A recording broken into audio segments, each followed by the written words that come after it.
Hey everyone, and welcome to today's Explainer. I am so thrilled you're tuning in because honestly, we are looking at a fundamental, ground up rewiring of how software is actually built. If you've been paying even a little bit of attention to the tech space lately, you know programming is undergoing a massive transformation. Today, we're pulling insights directly from a really fascinating Google X white paper on AI agents to unpack a core thesis.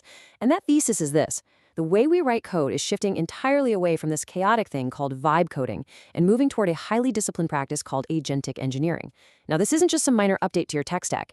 It's arguably the biggest leap forward we've seen since we moved from assembly language to high-level languages like C or Python. It's a total game changer. Okay, let's just do a quick flyover of our agenda so you know exactly where we're headed. We're going to cover 1. The death of syntax. 2. Vibe coding versus agentic engineering. 3. Mastering context engineering. 4. The anatomy of an agent. 5. The token economy. And finally, 6. The new factory model. All right, let's dive into this. Section 1. The death of syntax, or basically the end of manual typing.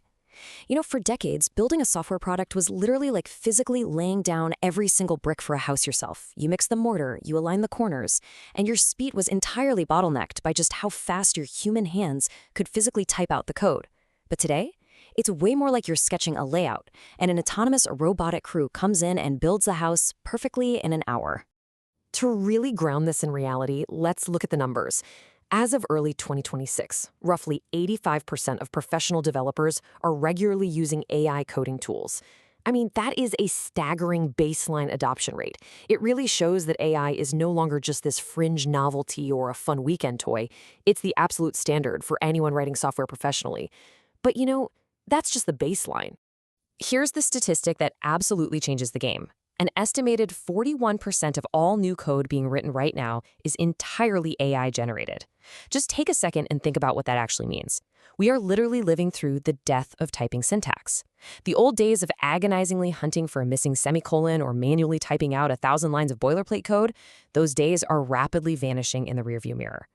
The white paper perfectly encapsulates this whole shift with this brilliant quote. The developer's primary interface with the machine is no longer curly braces. The conversation itself is becoming the interface. Your job isn't laying the bricks anymore. Your job is deciding where the windows go. You describe, you converse with the system, and the machine executes. Which naturally brings us to Section 2, vibe coding versus agentic engineering and moving from chaos to discipline. Because how we actually interact with this conversational interface exists on a pretty fascinating spectrum.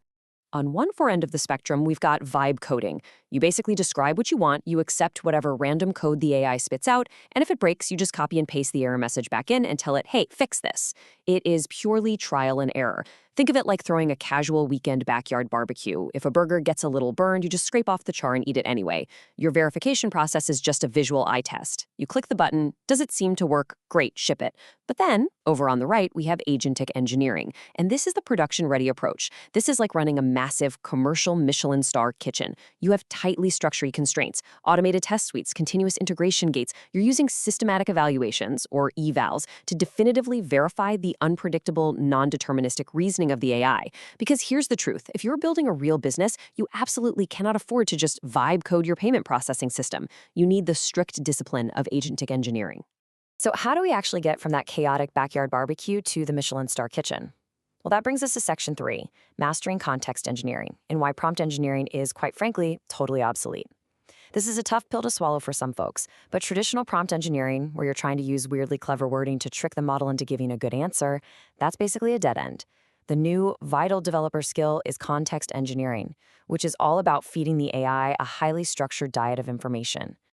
To stop an AI from hallucinating or just completely going off the rails, you have to carefully balance 6 exact types of context. First up, you've got instructions, which define the absolute core boundaries for the agent. Second is knowledge, so things like your architectural diagrams and API docs. Third, you absolutely need memory. This gives the AI short-term session logs so it doesn't get stuck in those annoying trial and error loops, and long-term project states so it doesn't just forget the big picture. Fourth, you feed it examples of good code directly from your repo so it knows what to mimic. Fifth, tools, meaning the exact APIs or file systems you are officially allowing it to touch. And finally, guardrails. Because if the AI suddenly decides, hey, the best way to solve this storage issue is to delete the production database, a well-engineered guardrail steps in and completely blocks that action. Now, balancing those 6 elements forces you to make a really major architectural decision. You have to separate your context into static and dynamic. A lot of people are tempted to just paste their entire code repository into the prompt, just to be safe. But if you do that, you trigger what's known as context rot. The AI's attention gets completely diluted. It gets overwhelmed by all the noise, and the quality of your output actually crashes. Think about it like going backpacking. Your static context is your survival gear. The core system rules, your tent, your water. The stuff you absolutely must carry at all times. But your dynamic context is loaded strictly on demand. Instead of forcing the AI to carry everything up front, you give it skills. When it specifically needs to touch the database, it loads the database schema. It's exactly like pulling out a highly specific topographical map for one single mountain ridge, using it to navigate, and then putting it back in your bag. Managing context this way saves massive amounts of compute power and keeps the AI incredibly sharp. All right, moving into section 4, the anatomy of an agent, or why the model is definitely not the whole system. There's this huge misconception in the tech industry right now that the raw AI model, like Claude, Gemini, or GPT, does all the heavy lifting. Teams just assume, oh, we'll buy the smartest model available, and boom, we're done. But the actual math behind high-performing agents is really surprising. The AI model itself, it only accounts for about 10% of the agent's overall capability. The other 90% is something called the harness. This harness is basically the scaffolding or even the babysitter that keeps that raw intelligence from just wandering right off a cliff. It includes sandboxes so the AI can safely test its code, orchestration logic to route different tasks, and observability infrastructure to constantly monitor for agent drift. Agent drift is when the AI slowly loses its mind, trying to fix one tiny error by writing 1,000 lines of completely useless code. So, bottom line, if your AI fails, don't immediately blame the model. You need to audit your harness. Once you have that incredibly powerful harness in place, developers end up operating in 2 very distinct modes. First, there's conductor mode. This is highly interactive. You are giving real-time keystroke by keystroke direction to the AI. It's perfect for debugging really complex, tricky logic, where your human intuition is absolutely vital. You're holding the baton. But then, there's orchestrator mode. This is asynchronous, high-level delegation. You basically tell a background agent, hey, go migrate this database, and then you literally walk away. It works totally independently inside a sandbox, and you just pop back in to review the pull request a few hours later. And being able to fluidly switch between those 2 modes is exactly how we solve what's called the 80% problem. Honestly, this completely dismantles all that anxiety about AI coming to steal developer jobs. The reality is, the AI is just rapidly automating the insanely tedious 80% of boilerplate implementation. It frees the human up to focus entirely on the highly valuable 20%, the weird edge cases, the subtle system integrations, the stuff that requires deep human architectural judgment. You don't become a 10x developer by blindly copy-pasting AI code. You do it by focusing your hard-earned expertise on strategy and rigorous verification. Which logically leads us right into section 5, the token economy, and the massive financial imperative here. Look, transitioning from vibe coding to agentic engineering isn't just about making your code look prettier. It is a strict, undeniable requirement for maximizing your resources. Let's just break down the raw economics of it. Vibe coding has an incredibly low upfront cost, right? Your CapEx is basically 0. You just open a chat window and start prompting. But the OpEx, the ongoing operational token burn from endless trial and error, is astronomical. Plus, that unstructured spaghetti code you end up with creates a massive, crushing maintenance tax. Vibe coding is literally like funding your entire software startup on a high-interest credit card. Agentic engineering, on the other hand, is the exact opposite. It requires high CapEx. You're making a heavy upfront down payment of real engineering hours to build out your schemas, your sandboxes, and those deterministic evals we talked about. But once that factory is fully built, your ongoing OpEx drops dramatically, and that horrible maintenance tax is virtually eliminated. You're trading the credit card for a highly sustainable fixed-rate mortgage. And to optimize those operational costs even further, a good harness performs something called intelligent model routing. Instead of throwing the most expensive, absolute premium frontier model at every single tiny problem, which is basically like paying a genius $1,000 an hour to format a text string, the harness acts like a super smart traffic cop.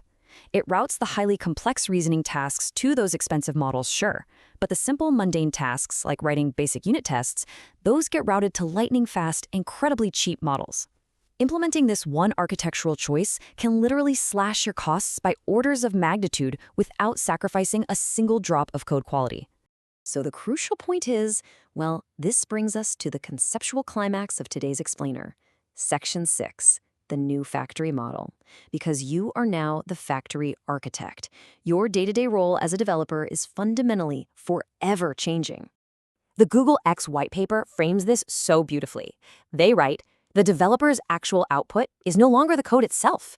The developer's actual output is the system that produces the code, the factory. Think about that. We used to be workers on an assembly line, right? Hand tightening every single bolt on the chassis of a software product. But now we're standing way up on the catwalk, high above the factory floor. We are the ones designing the robotic arms, routing the raw materials, and perfectly placing the quality control sensors to ensure absolute perfection. The actual code is just a byproduct of the incredible factory you designed. But as we step up onto that catwalk, it does leave us with one really profound question to end on. Think about this. If the AI is now down there laying all the foundational bricks and all human value is entirely concentrated in that high-level architectural judgment, how do junior developers ever learn that architectural judgment if they never have to lay the bricks themselves? Honestly, solving that mentorship gap is absolutely going to be the defining challenge of the next decade of software engineering. It's an incredible paradigm shift to witness, and I really hope this explainer helps you build a much better harness for the road ahead. Keep learning, keep building, and thank you so much for joining me.